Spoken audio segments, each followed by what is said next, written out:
ஒரு பூட்டப்பட்ட வீட்டுக்குள்ளே நம்ம போகணும் அப்படின்னா அந்த பூட்டை திறக்கிறதுக்கான சாவி இருந்தால் தான் அந்த வீட்டுக்குள்ளே நம்ம போக முடியும். இதே மாதிரி தாங்க நம்மளோட வாழ்க்கையில் ஏசப்பா நம்மளுக்கு வைத்திருக்கிற ஆசீர்வாதத்தை நம்ம பெற்றுக்கொள்ளணும் அப்படின்னா அதற்கான சாவி விசுவாசம்தான். வேதத்தில் பாருங்க, யோவான் 11:40 போட்டிருக்கு, இயேசு அவளை நோக்கி, நீ விசுவாசித்தால் தேவனுடைய மகிமையை காண்பாய் என்று நான் உனக்கு சொல்லவில்லையான்னு வேதத்தில் போட்டிருக்கு.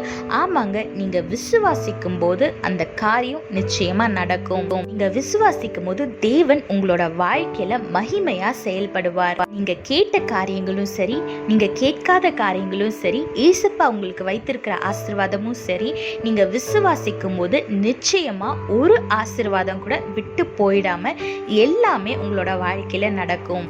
டூப்ளிகேட் சாவியை போட்டு பூட்டை திறக்கிறதெல்லாம் வேணா இந்த உலக பிரகாரமான காரியங்களுக்கு செட் ஆகலாம். ஆனா நீங்க ஏசப்பா இடத்துல இருந்து ஒரு விஷயம் பெற்றுக்கொள்ளணும் அப்படின்னா விசுவாசம் ரொம்ப முக்கியம். அதனால உங்க விசுவாசத்தை ஏசப்பா மேல வைத்து, ஏசப்பா எனக்கு சொன்ன வாக்குத்தத்தங்கள் எல்லாமே நிறைவேறும்னு நீங்க விசுவாசத்தோட அந்த வார்த்தைகளை அறிக்கை செய்யுங்க. நிச்சயமா வர நாட்கள்ல உங்களோட வாழ்க்கையில ஏசப்பா ஒவ்வொன்றா நிறைவேற்றுவார். அதனால தேவனை விசுவாசிங்க, எந்த ஒரு சந்தேகமும் இல்லாம முழு மனசோட விசுவாசிங்க, ஆசீர்வாதத்தை பெற்றுக்கொள்ளுங்க. கர்த்தர் உங்களோடு கூட இருந்து உங்களை ஆசீர்வதித்து பாதுகாத்து வழி நடத்துவாராக. ஆமென். If you want to go inside a locked house, you should have the key for the lock.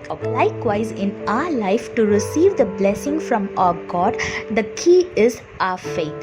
Look what the Bible says in John chapter 11 verse 40. Jesus said to her, "Did I not tell you that if you believed, you would see the glory of God?" Yes, if you believe, the God will do glorious things in your life. You might open the worldly doors with a duplicate key, but to receive spiritual blessings and to receive blessing from our God, the only way is to believe in Him, to have faith in Him without any doubt. So if you still have not received the blessings that God has promised in your life, that means you are not trusting Him with your full heart. That means you are having some doubt about His given promise. So trust Him, have faith in Him with your full heart without any doubt, and you will receive the blessings in the upcoming days.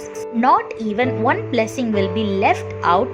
If you believe with your whole heart, you will definitely receive all the blessings that our God has promised you.